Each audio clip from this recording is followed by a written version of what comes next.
پاکستان تحریک انصاف کے secretary general Salman اکرم راجہ نے دعویٰ کیا ہے کہ گزشتہ روز پارٹی کے احتجاج میں 20 افراد جاں بحق ہوئے۔ سوشل میڈیا پر جاری بیان میں سلمان اکرم راجہ نے الزام لگایا کہ اسپتالوں میں زیر علاج پی ٹی آئی کارکنوں تک رسائی نہیں دی جا رہی۔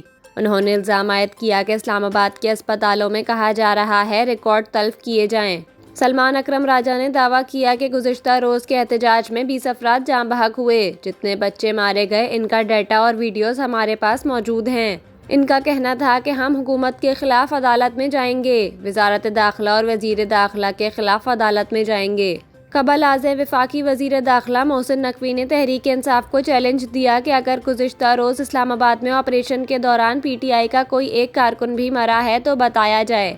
انہوں نے کہا کہ اگر کوئی ہلاکت ہوئی ہے تو اس کی تفصیل کہاں ہے؟ بھاگنے کی شرمندگی چھپانے کے لیے اسپتالوں میں لاشیں ڈھونڈی جا رہی ہیں۔